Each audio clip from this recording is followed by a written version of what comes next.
What is up, YouTube? Welcome to the Complex Upstairs YouTube channel. My name is Nixon, and what we have for you today is the patch notes for the recent update in Infinite Warfare. Now, this update was pretty good. There was nothing really bad about the update. It was pretty much all positive. So let's check out the patch notes. First up, we have the double XP token available in supply drops. So this is a pretty good change. You get 5 for a rare, I believe. I don't know what you get for everything else. I haven't seen any legendaries. Like maybe you get 20 for an epic. That would be crazy, but I don't think that is a thing.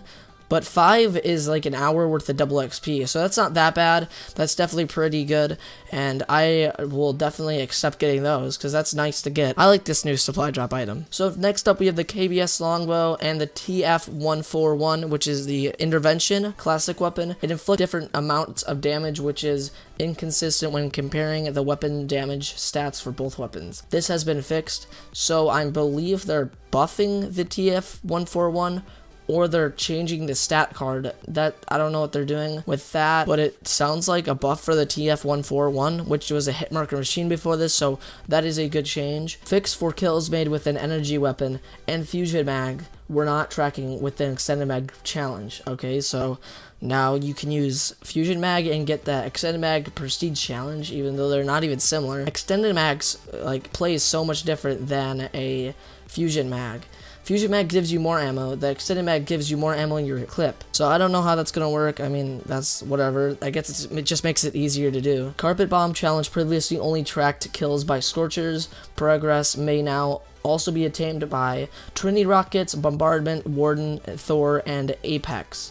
So that's pretty cool. It makes it easier to do that carpet bomb challenge. I don't personally go for challenges, but people that do, this should definitely be a good change. Now for this next one, I am super happy for this. Adjustments to active camo visibility. Active camo will be now slightly more visible, mainly while in motion. This is like such a good change. This is an amazing change. Before, he was literally completely invisible. Like, there's almost nothing you could see. There was a little blur behind him that you could barely see the outline of, and it was very, very annoying to get killed by. People would literally go up to you, crouch, like, they would teabag your body. It was actually stupid, and this happened a lot to me, actually. And I believe the only way to counter them was using a thermal sight, because you could actually see the outline of their body, obviously, just like a regular person. It was actually very easy, but if you scoped out, you would have no clue where they are, and that's why I'm glad this stuff finally came through. Next up, we have a fix for an issue where players entering an infected match as a snaptic, so they don't look like regular infected. This is really good change.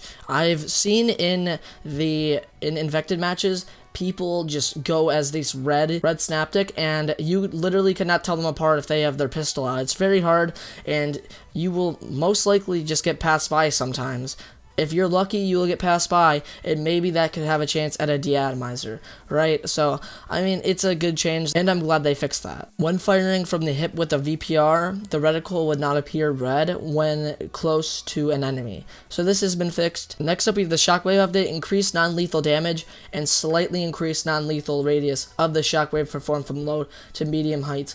So you'll do more damage, but you won't kill them. So that's kind of going to be annoying, I guess. You're going to get a lot more you're going to get hit markers, but you're going to do more damage. You're not going to get a lot more hit markers. They just increase the damage. So it's pretty much a buff, and slightly increased lethal radius of the shockwaves performed by moderate heights. This is a good change. So you can actually kill from higher heights. Greatly increased lethal radius of shockwaves performed from great heights. So you're pretty much confirmed to kill if you're on a huge tower or a huge ledge and you just pound someone. So you're pretty much confirmed to kill now, unlike before the update where you literally had to be on top of someone.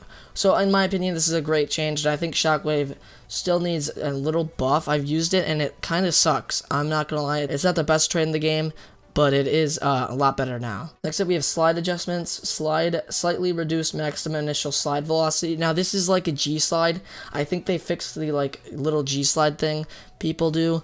I personally did not do it very much, but you'd think if they took away this, they'd take away snaking too, which is a big problem. You can literally not see people's heads, and you literally cannot shoot them, and it's almost impossible to shoot them, and they don't fix that, but they don't but then they fixed this, so I don't know, I guess their priorities are a little messed up. So I just read the most important updates in my opinion, so if you want to check out the patch notes, I'll link them in the description if you want to see the minor updates that don't really affect you very much, so I'll leave that in the description like I said. My channel will also be in the description, and it should also be on the screen right now, so hit the like button if you enjoyed this video, subscribe, and I'll see you in the next video.